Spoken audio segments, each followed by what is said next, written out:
ఇశ్రాయేలీల ప్రజలు కానాను వెళ్ళాలంటే మధ్యలో ఎన్ని స్టాప్లు ఉన్నాయి? 2 స్టాప్లు ఉన్నాయి.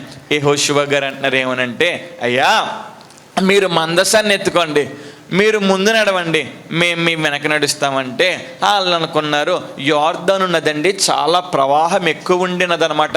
గజేతగాళ్ళు సైతం అందులో దిగి ఈత కొట్టడానికి భయపడతారు, అంత అంత అంత ప్రవాహం ఉండినది. వీళ్ళేమనుకుంటున్నారంటే, ఆనాడు మా ఫస్ట్ నాయకుడు మోషే గారు ఎర్ర సముద్రం వచ్చినప్పుడు ఏం చేశారు? కర్రను ఇలా పెట్టి కొట్టిన వెంటనే ఎర్ర సముద్రం 2 పాయలు అయిపోయింది. వీళ్ళు అనుకుంటున్నారు ఈయన దగ్గర కూడా లోపల ఎక్కడో కర్ర ఉండి ఉంటుంది. ఈయన కూడా యోర్దాను దగ్గరికి వెళ్ళినప్పుడు కర్రతో కొడతాడు, యోర్దాను ఏమైపోద్ది?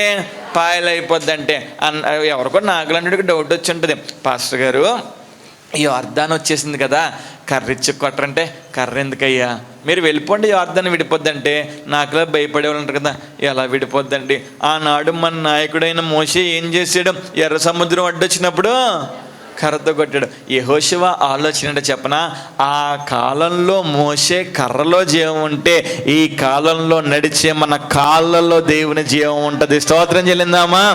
ఏమండి, మందసాన్ని మోస్తున్న వాళ్ళు అరికాలు కొన యోర్దాను నదిని తాకిన వెంటనే యోర్దాను నది పాయలైపోయింది. నేను అక్కడ ఆలోచిస్తున్నాను ఏమనంటే, వాళ్ళు అరికాలు కొన యోర్దాను నదిని తాకిన వెంటనే ఎందుకు పాయలైపోయింది అంటే, వాళ్ళ భుజముల పైన మందసం ఉంది. ఏముంది? మందసం ఉంది. ఇప్పుడు మనము కూడా మందసంగా మార్చబడ్డాం అనుకోండి, మనం ఎక్కడ కాలు పెట్టినా అద్భుతం జరుగుతుంది, మనం ఎక్కడ కాలు పెట్టినా అద్భుతం జరుగుతుంది. ఇప్పుడు మందసం మన దగ్గర ఉండాలంటే ఎక్కడ దొరుకుతుంది మందసం? ఎక్కడ? దేవుని అడగాలి. అడగండి ఒకసారి, మీకు ఇస్తే నేను కూడా తీసుకుంటాను ఒకసారి. సరే, అసలు మందసంలో ఏముంటాయి? 10 ఆజ్ఞల పలక, అహరోను కర్ర, మన్నా కొలిచే పాత్ర. ఇప్పుడు ఈ 3 ఉంటే మందసం ఉన్నట్టే. మందసంలో ఈ 3 కదా, ఈ 3 ఉంటే మందసం అయిపోయినట్టే. సరే, ఈ 3 ఎక్కడ దొరుకుతాయి మరి? ఇప్పుడు దేవుడి దగ్గర దొరుకుతాయి. సరే, దేవుడి దగ్గర ఎక్కడ దొరుకుతాయి? దేవుడి దగ్గర దొరుకుతాయి. భలే తెలివిగా చెప్పేస్తారు మీరు అందరూనే. దేవుడి దగ్గర దొరుకుతాయి. దేవుడి దగ్గర ఎక్కడ దొరుకుతాయి? ఇప్పుడు మీరు దేవుడి దగ్గరికి వచ్చారు, 10 ఆజ్ఞలు పలకేది మీ దగ్గర బైబిల్లో ఉందా? మీ దగ్గర ఉండాలి కదా. బైబిల్లో ఉంటే నాకెందుకు? దేవుడు అంటున్నాడు, నీ హృదయమును పలక మీద నా ఆజ్ఞలను. అంటే ఇప్పుడు మన దగ్గర ఏముంది? పలక ఉంది. 10 ఆజ్ఞల పలక కానీ ఆజ్ఞల పలక కానీ ఎక్కడుంది? ఇప్పుడు మన దగ్గరే ఉంది. ఇప్పుడు నెక్స్ట్ ఏముండాలి? చిగిర్చిన అహరోను కర్ర. ఏమండి, దేవుని దగ్గరికి రాకముందు మనం బ్రతికంతా 3 బారిపోయిన బ్రతికే. కానీ ఒక్కసారి దేవుని దగ్గరికి వచ్చిన తర్వాత మన బ్రతికి ఎలా మార్చబడిందో చెప్పనా? అతడు నీటి కాలువల యొద్ద నాటబడిన వాడే, ఆకువాడక తన కాలమందు ఫలమిచ్చే చెట్టు వలె మార్చబడ్డారు. అంటే క్రీస్తులోకి రాకముందు మన దగ్గర ఏమీ లేదు, కానీ క్రీస్తులోకి వచ్చిన తర్వాత మన దగ్గర సర్వసంపద ఉంది, అన్నీ మన దగ్గర ఉన్నాయంటే మనం అందరం ఏమయ్యాము? చిగురించాం. మనం చిగురించే అనుభవంలో ఉన్నాం. మన దగ్గరికి ఎన్ని వచ్చేసినాయి? ఇప్పుడు 2 వచ్చేసినాయి. 3వది ఉండాలి మన దగ్గర. 3వది ఏంటి? మన్నాను కొలిచే పాత్ర. మన్నా దేనికి సాదృశ్యంగా ఉందో చెప్పనా? ఆకాశం నుంచి కురిచే దేవుని వాక్యానికి సాదృశ్యంగా ఉంది. నిలబడేది నీవైతే మాట్లాడేది నేను అంటున్నాడు దేవుడు. ఇప్పుడు మన్నా కురుస్తుందండి. ఇప్పుడు మన పేరు సన్నిధిలో ఏం కురుస్తుంది? ఏమన్నా కురుస్తుంది?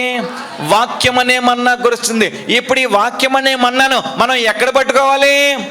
హృదయమును మన్నాని కొలిచే పాత్రలో పట్టుకోవాలంటే ఏం చేయాలో చెప్పనా? నిద్రకూడదు ముందు. మన్నాను కొలుచుకోవాలంటే ఏమవ్వకూడదు? ముందు నిద్రకూడదు. నువ్వు నిద్ర వద్దే మన్నా నీకు ఎలా దొరుకుతుంది అక్క? నిద్రముఖం అక్క, నీకు ఆశీర్వాదం వచ్చేయాలి, అద్భుతం వచ్చేయాలి. మత్తు ట్యాబ్లెట్ వేసుకున్నవాడైనా 6 గంటలు లేచిపోతాడు. ఇంకా మన జీవితాల్లో ఏమైపోవాలి?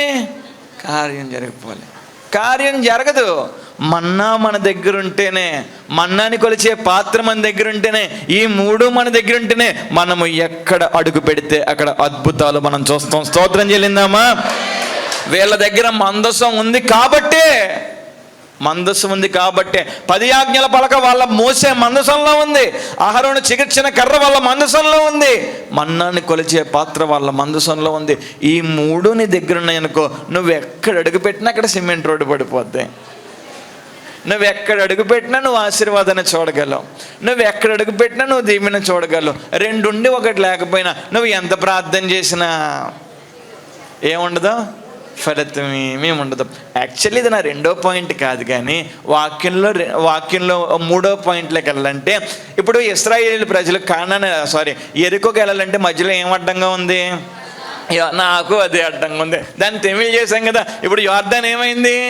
పాయలు అయిపోయింది. కాబట్టి మీరు నేను ఎక్కడికి వెళ్దాం? యోర్దాన్ దాటేసాం, ఎక్కడికి వెళ్దాం? ఎరికోకి వెళ్దాం. ఎరికో దాటేస్తే కానాను. కానాన్ అంటే ఆశీర్వాదం, పాలు తేనెలు ప్రవహించే దేశం అది. ఇప్పుడు మనం కూడా కానాను వెళ్ళాలంటే యోర్దాన్ దాటేసాం కాబట్టి ఇంకొకటి అడ్డంగా ఉంది, అదే ద వాల్స్